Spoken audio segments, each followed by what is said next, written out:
This lesson is a 4th grade lesson and it's called Facial Proportion. And the students are going to look at art where they see correct proportion and incorrect facial proportion, and they're going to identify what makes it correct versus incorrect.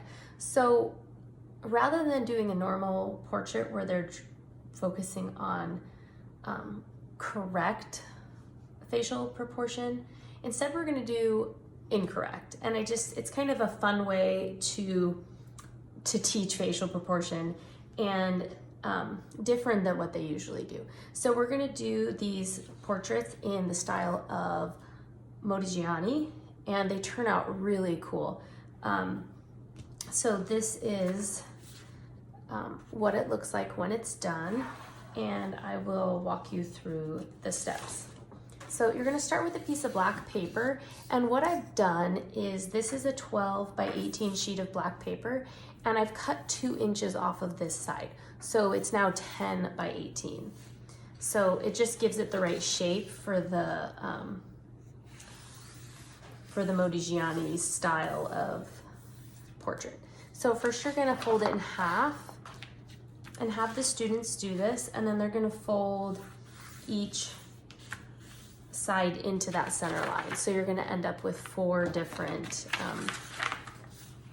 sections. And then when you're all done with that, you don't have to do this step, but it does help them get the portrait in the right spot on the paper to fit everything, and to get it nice and symmetrical, is to fold it in half this way. So now you have all the different sections to draw the portrait. So one thing I've included in this lesson is this drawing guide, and you don't have to give this to the students, but I do like to walk them through these basic steps of getting to this point, and then they can add the details that they want. So I often will draw a similar shape on the whiteboard with the fold lines, and then I will walk them through drawing up until this point. It is helpful for them to get a really good finished product. So I'm gonna just walk you through the same thing. I'm gonna have to move my paper up and down. I don't quite have the space in my camera. So the first thing you're gonna do is you're gonna start at the center fold line, and this is gonna be the head, and you're gonna draw it until about right here. So halfway between the top of the paper and the first line. And you're just gonna draw a long oval. And you're gonna do this with pencil. And they will be able to see the pencil on the black paper. Sometimes they think, well, we're not gonna be able to see it, but they'll be able to see it just fine. And then the next step is to do the neck, and that's a real defining characteristic of the Modigliani art, is this long neck. So the neck is gonna go from the base of the head down to the bottom fold line. And then I like to do a neckline. And then another characteristic is these sloping shoulders. So you want to do these shoulders that just slope down. So now you just need to do the face. So right about that first fold line, you're going to want to do some almond shaped eyes. That's the shape that Modigliani always uses for his eyes. And then you want a long, thin nose, and then a small pursed mouth, like this. So you want to get them to this point. I would say with this age, the most challenging part of this is they have a hard time from drawing extra details with the pencil. They want to start adding like the pupils of the eyes, and they want to start drawing a design on the shirt. So really help them to understand this is just an outline, and they are going to add details later. So once you've gotten to this point, you can tell them that now they're gonna add hair, they can add ears, they can add anything else that they want to add. With the pencil, they're just still remembering to do outline. So one thing I do like to help them with is helping them understand how to do the hair.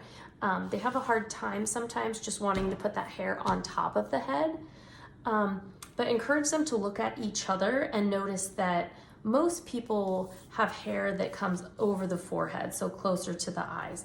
So you can kind of show them, like, often this would be how the hair would come over the forehead. And there's other ways you could do it. You could do it more like bangs, but encourage them not to set the hair on top of the head. So if they do this, then they can add the hairs. So if it was a long hair, they would do it like this. If it was short hair, they would just make the hair stop at the ear or wherever they want to do it. So I'm just gonna continue on here, drawing the hair. And then they can kind of think too, if the hair's in front of the ear, then you wouldn't see the ear. So if you wanted it to look like the hair was tucked behind the ear, then they would add an ear right there. So I would encourage them not to go much further than this in terms of pencil line. They want to add just the basics. Don't try to keep them from adding the more detailed characteristics. Like they don't need to add pupils yet. They don't need to add a pattern on the shirt. Really, this is kind of a stopping point for the pencil. So the next thing that they're going to do is, and they're going to think that this seems silly because you've got black paper, but they're now going to trace any of those black lines or those pencil lines that they want to keep in the black oil pastel. And it will show up, and they'll find there's some lines that they're maybe not going to keep with the pencil. They might not need it anymore now that they've added other details. So they're just going to trace over all of those pencil lines that they're keeping with the black oil pastel.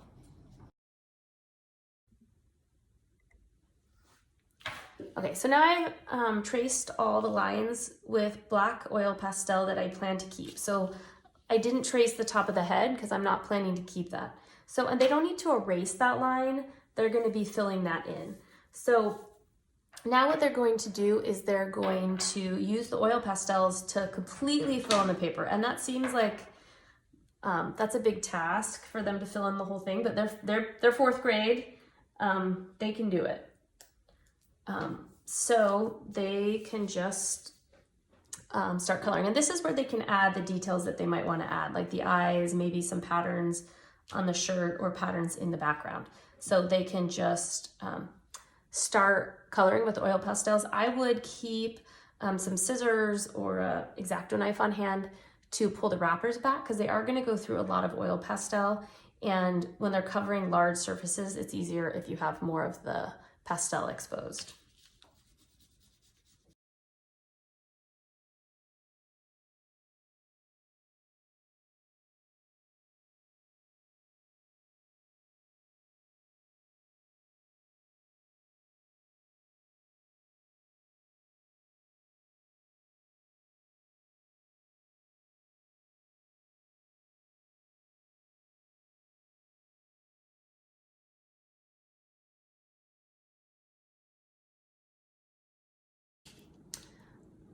Okay, so here's the finished product for the facial proportion for fourth grade.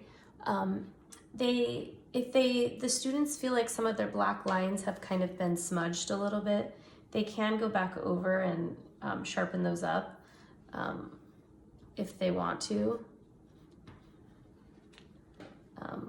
But these all look pretty good, so I'm just gonna do a couple. This one's really fun. They really like how the colors show on the black paper, and it gives it a really cool effect, different than if they were to have done it on white paper.